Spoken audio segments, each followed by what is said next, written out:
जय हिंद दोस्तों, मैं किशन आप सबका स्वागत करता हूं और शुरू करते हैं आज के डिफेंस समाचारों को। दोस्तों, एचएएल और एडीए ने जब एएमसी फाइटर जेट के लिए एक्सप्रेशन ऑफ इंटरेस्ट निकाला था, वो भी प्राइवेट पार्टनर्स के लिए, तो उसमें शर्तें इन्होंने इतनी कड़ी रख दी कि कोई भी बड़ा प्राइवेट प्लेयर, चाहे वो टाटा हो, महिंद्रा हो, एलएनटी हो या अडानी डिफेंस, उन्होंने अभी तक आगे बढ़कर इसके लिए बोली नहीं लगाई है। कारण साफ है, क्योंकि एएमसी एक high risk long gestation project है, मतलब 15 से 20 साल की टाइमलाइन है और एक्सपोर्ट ऑर्डर्स अनिश्चित है। दूसरा सबसे बड़ा कारण माना जा रहा है कि इसके आरएनडी में काफी इन्वेस्टमेंट करना होगा। ऐसे में प्राइवेट सेक्टर की कंपनियों को कोई त्वरित यानी कि इमीडिएट रिटर्न्स भी नजर नहीं आ रहे। एचएएल और डीआरडीओ की डोमिनेंस के चलते प्राइवेट प्लेयर्स को अब डर लग रहा है कि उनका रोल सिर्फ जूनियर पार्टनर और सब कॉन्ट्रैक्टर से आगे नहीं बढ़ेगा। इवन दोस्तों, एक और कारण यहाँ पर बताया जा रहा है कि एएमसीए जॉइंट वेंचर स्ट्रक्चर में इंटेलेक्चुअल प्रॉपर्टी राइट की भी क्लियरिटी नहीं है। प्राइवेट सेक्टर की कंपनियां भारी मात्रा में इन्वेस्टमेंट भी करेंगे तो उन्हें फायदा कहां से मिलेगा। इसीलिए अब रक्षा मंत्रालय इसकी डेडलाइन को एक्सटेंड कर रहा है ताकि शायद कोई कंसोर्टियम अप्रोच करके इंटरेस्ट दिखाए। कुल मिलाकर ये कह सकते हैं कि एचएएल और एडीए ने इतनी सख्त शर्तें इसमें थोप दी है, कोई प्राइवेट प्लेयर इसमें आगे नहीं आ रहा, कोई इनिशिएट करने के लिए तैयार नहीं है। दूसरी सबसे बड़ी बात है कि अगर ऐसे ही चलता रहा तो एएमसीए का जो एम लेके चल रहे हैं 2034 या 2035, तो ये अगर ऐसे ही चलता रहा तो 2040 से पहले एएमसी नहीं आने वाला, क्योंकि एचएएल ने ही खुद प्राइवेट पार्टनर्स बुलाए थे और अब कोई आ ही नहीं रहा। मतलब भारत का नेक्स्ट जनरेशन फाइटर जेट अगर एचएएल पर निर्भर रहेगा तो ये रिस्की हो सकता है। प्राइवेट सेक्टर को इनको अट्रैक्टिव मॉडल देना पड़ेगा, जैसे कि रिस्क शेयरिंग, एक्सपोर्ट राइट और एश्योर्ड वर्क शेयर। नहीं तो दोस्तों एएमसी भी एलसीए मार्क 2 की तरह इसी घेर में फंस जाएगा। आपको क्या लगता है दोस्तों? आप कमेंट सेक्शन में लिखकर जरूर बताइएगा, क्योंकि एएमसी भैया ये बहुत ज़रूरी है हमारे लिए। अगर ये टाइम पर नहीं आया तो फिर बहुत सारी दिक्कतें हो जाएंगी भारत के लिए। इसके अलावा भारतीय सेना 12 नए AS-64E अपाचे हेलीकॉप्टर खरीदने की तैयारी कर रही है। अभी इंडियन एयरफोर्स के पास 22 अपाचे हैं और 6 भारतीय सेना को मिल रहे हैं, जिनमें से 3 आ चुके हैं। बाकी 2025 के अंत में आ जाएंगे, जो 3 बचे हुए हैं। इसके बाद 12 नए ऑर्डर दिए जाएंगे, तो कुल मिलाकर इंडियन आर्म फोर्सेस के पास 40 अपाचे हेलीकॉप्टर्स होंगे। इवन सेना का लक्ष्य है कि 150 से ज्यादा अटैक हेलीकॉप्टर्स का फ्लीट मेंटेन करना, जिसमें कि अपाचे, LCH प्रचंड, रुद्रा और ये कॉम्बिनेशन चाइना पाकिस्तान सीमा पर स्ट्राइक कोर ऑपरेशंस को जबरदस्त ताकत देगा। मतलब अपाचे प्लस प्रचंड प्लस रुद्रा। वहीं दोस्तों, डीआरडीओ की एरोनॉटिकल डेवलपमेंट एजेंसी अब भारत के AMC mark 2 stealth fighter jet के लिए AI powered e pilot develop कर रही है।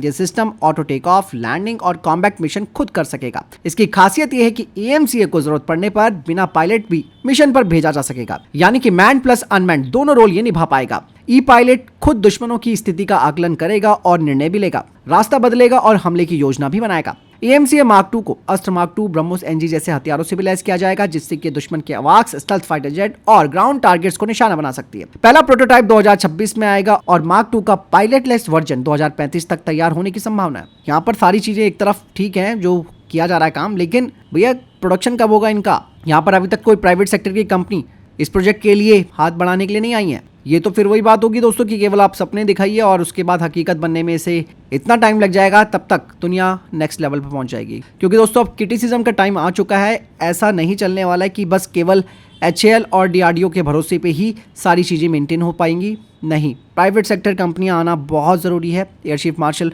पहले ये बात बोल चुके हैं, इसीलिए आप देख रहे हैं हर चीज़ डिले हो रही है।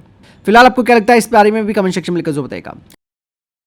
वहीं दोस्तों, भारत ने अंतरिक्ष यानी कि स्पेस बेस्ड इंटरसेप्टर बनाने की योजना शुरू की है और ये टेक्नोलॉजी दुश्मन के मिसाइल को उसके शुरुआती फेज में खत्म कर देगी, जिससे वॉरहेड या MIRV अलग होने का खतरा नहीं रहेगा और किल प्रोबेबिलिटी बहुत बढ़ जाएगी। आपको बता दें कि इसमें खास तरीके के सिस्टम्स होंगे, जैसे कि space based sensor, high speed kill vehicles, air, land, sea और स्पेस डोमेन का इंटीग्रेशन। सुदर्शन चक्र दोस्तों भारत का भविष्य का स्पेस शील्ड है, जो दुश्मन के मिसाइलों को उड़ान भरते ही मार गिराएगा। वहीं दोस्तों, भारतीय सेना ने 30 स्वदेशी passive surveillance suit and detection system खरीदने के लिए रिक्वेस्ट फॉर प्रपोजल जारी किया। ये सिस्टम दुश्मन के हवाई और जमीनी लक्ष्यों को बिना कोई सिग्नल छोड़े पहचान, ट्रैक और लोकेट कर सकते हैं। इसमें रिमोट रिसीविंग स्टेशन और master receive and control station यानी कि MRCS शामिल होंगे। ये ड्रोन और स्टेल्थ एयरक्राफ्ट जैसे कि लो रडार क्रॉस सेक्शन वाले खतरों को भी पकड़ सकेगा। इसकी खरीद बाय इंडियन कैटेगरी में होगी, जिसमें कि कम से कम 50% स्वदेशी कंटेंट होना जरूरी है। यानी कि यह सिस्टम सेना को दुश्मनों पर चुपचाप नजर रखने और नई पीढ़ी के खतरों जैसे कि ड्रोन और स्टेल्थ फाइटर जेट से निपटने में मदद करेगा।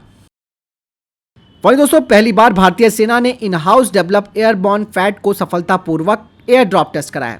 ये व्हीकल 3400 सीसी इंजन से लैस है और ये भारी तोप को एयरबॉर्न ऑपरेशन में टो करने में सक्षम है। इस टेस्टिंग को शत्रुजीत ब्रिगेड यानी पैरा SF ने किया। जिसने इसकी त्वरित तैनाती और फायर पावर बढ़ाने की क्षमता को दिखाया। ये लाइट वेट और ड्यूरेबल है ताकि एयर ड्रॉप के बाद भी तुरंत ऑपरेट कर सके। मतलब साफ है कि अब भारतीय पैराशूटर सिर्फ उतरेंगे नहीं बल्कि तोपखाने भी साथ लाएंगे और दुश्मन पर तुरंत वार करेंगे। वहीं दोस्तों LCH प्रचंड और रुद्र WSI पर कुछ मेजर अपग्रेड्स होने वाले हैं, जैसे कि LCH प्रचंड को अगले 2 सालों में एंटी टैंक गाइडेड मिसाइल से लैस किया जाएगा और प्रचंड के बाद रुद्रा WSI को भी यही मिसाइल सिस्टम मिलेगा। इसके अलावा इसमें मैन अनमैनिंग टीमिंग का भी कॉन्सेप्ट देखा जा रहा है। बता दें कि पायलट हेलीकॉप्टर से सीधे लॉन्ग रेंज लॉइटरिंग म्यूनिशंस और ड्रोन को कंट्रोल कर पाएंगे। इससे रीच, सिचुएशनल अवेयरनेस और प्रिसीजन स्ट्राइक की क्षमता बढ़ेगी। यहाँ पर स्ट्रेटेजिक इंपैक्ट की अगर मैं बात करूं तो इन दोनों ही सिस्टम के लग जाने से यानी कि ATGM और मैन अनमैन टीमिंग के लग जाने से दुश्मन के टैंक, फॉरवर्ड पोजीशंस और हाई वैल्यू वाले टारगेट्स पर तेज और घातक वार होगा। एयरबस हेलीकॉप्टर्स ने महिंद्रा एरोस्ट्रक्चर को H125 हेलीकॉप्टरों के मेन फ्यूजलाज बनाने का कॉन्ट्रैक्ट दिया है, यानी कि H125 का सबसे बड़ा और अहम स्ट्रक्चर अब भारत में तैयार होगा। इससे पहले का कॉन्ट्रैक्ट दोस्तों उन्होंने टाटा एडवांस सिस्टम को दिया था। लगभग 1 साल पहले एयरबस ने टाटा एडवांस के साथ भी समझौता किया था। उनका मकसद था कि भारत में H125 की फाइनल असेंबली लाइन लाना, यानी कि हेलीकॉप्टर का असली असेंबली और इंटीग्रेशन अब भारत में होगा। H125 का एक बड़ा हिस्सा महिंद्रा बनाएगी और पूरा हेलीकॉप्टर टाटा की फैक्ट्री में असेंबल होगा। इससे भारत में एरोस्पेस मैन्युफैक्चरिंग इकोसिस्टम और मजबूत होगा। भविष्य में भारत केवल असेंबली नहीं बल्कि ग्लोबल सप्लाई चेन का भी मेन हिस्सा बनेगा। वहीं दोस्तों भारतीय वायुसेना के प्रमुख AP सिंह ने कहा कि थिएटर कमांड की अभी जरूरत नहीं है। AP सिंह जी ने कहा कि ऑपरेशन सिंदूर में एयरफोर्स, आर्मी, नेवी और चीफ ऑफ डिफेंस स्टाफ के बीच बहुत अच्छा कोऑर्डिनेशन और ज्वाइंट प्लानिंग हमने देखी। नतीजा बिना किसी थिएटर कमांड स्ट्रक्चर के भी सब कुछ बेहतर तरीके से काम हुआ। इसीलिए उन्होंने कहा कि अभी थिएटर कमांड की जरूरत नहीं है। जॉइंटनेस अच्छी चीज है, लेकिन हर सर्विस को अपनी कोर कॉम्पिटेंस बनानी पड़ेगी। उन्होंने कहा कि पहले हमें छोटे स्तर पर ज्वाइंट कोऑर्डिनेशन को टेस्ट करना पड़ेगा और बाद में अगर हमें इस स्ट्रक्चर की जरूरत लगेगी तो इस पर विचार किया जा सकता है।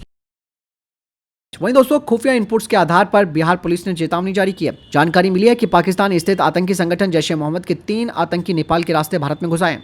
इन संदिग्ध आतंकियों की पहचान हो चुकी है। हसनैन अली, आदिल हुसैन, मोहम्मद उस्मान, ये तीनों नेपाल से मोतिहारी के रास्ते भारत में घुसे। इनके द्वारा किसी बड़े आतंकी हमले की साजिश होने की संभावना है। हालांकि यहाँ पर मोतिहारी पुलिस ने अलर्ट जारी कर दिया है। इन तीनों आतंकियों पर 50,000 का इनाम घोषित कर दिया गया है। उनकी तस्वीरें भी जारी की गई हैं। वहीं दोस्तों अमेरिकी वायुसेना को अपना 500वां F-35 मिल गया है। F-35 वर्तमान में दुनिया का सबसे advance stealth multi role fighter jet माना जाता है। अब तक ये जेट अमेरिका के अलावा नाटो और कई साझेदार देशों को अमेरिका दे चुका है। वहीं बांग्लादेश की मोहम्मद यूनिस सरकार अब अपनी एयरफोर्स को मॉडर्न बनाना चाहती है। इसके लिए चाइना से 12 J-10C फाइटर जेट खरीदने की बात चल रही है। यूनिस ने मार्च में चीन जाकर राष्ट्रपति शी जिनपिंग से मुलाकात की थी और अब बांग्लादेशी सरकार के 2 मेंबर्स ने भी इस बात की पुष्टि कर दी है। इवन दोस्तों यूनिस ने चीन को तीसरा प्रोजेक्ट और बांग्लादेश के बंदरगाहों को चीन के कुनमिंग से जोड़ने का ऑफर भी दिया है। यानी कि बांग्लादेश अब चीन के साथ आर्थिक और सैन्य दोनों रिश्ते मजबूत कर रहा है। यहाँ पर दोस्तों हालांकि अमेरिका पहले ही बांग्लादेश को चेतावनी जारी कर चुका है कि वो चाइना के साथ कोई भी मिलिट्री साझेदारी ना करे। अमेरिका को खुद डर है कि कहीं चाइना बांग्लादेश में अपनी मिलिट्री प्रेजेंस को बढ़ा ना दे। अगर ऐसा हुआ तो बांग्लादेश और अमेरिका के रिश्ते और खराब हो सकते हैं। और इवन दोस्तों बांग्लादेश को अगर J-10C मिलता है तो भारत के साथ भी रिश्ते तनावपूर्ण हो सकते हैं, क्योंकि भारत और चाइना के बीच पहले से ही बॉर्डर विवाद चल रहा है। इवन भारत को भी ये फैसला अच्छा नहीं लगेगा, क्योंकि J-10C का इस्तेमाल पाकिस्तान ने भारत के खिलाफ किया था। मतलब साफ है कि अगर ये डील होती है तो बांग्लादेश के भारत और अमेरिका दोनों से संबंध बिगड़ सकते हैं।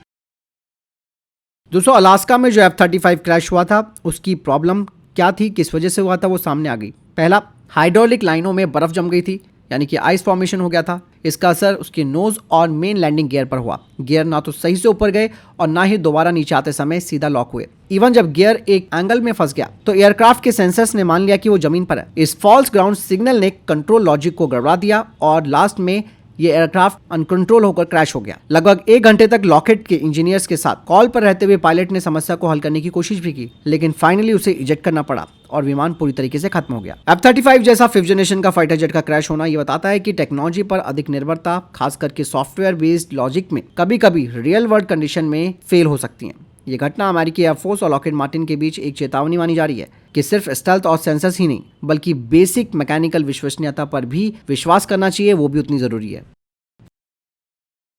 फिलहाल इतने अपडेट के टॉप डिफेंस अपडेट। वीडियो के सामने कोई प्रश्न जवाब आपको कोई सवाल है कमेंट सेक्शन में लिखकर जरूर पूछ सकते हैं। वीडियो को लाइक और शेयर जरूर कीजिएगा। ख्याल रखिएगा अपना। जय हिंद, वंदे मातरम।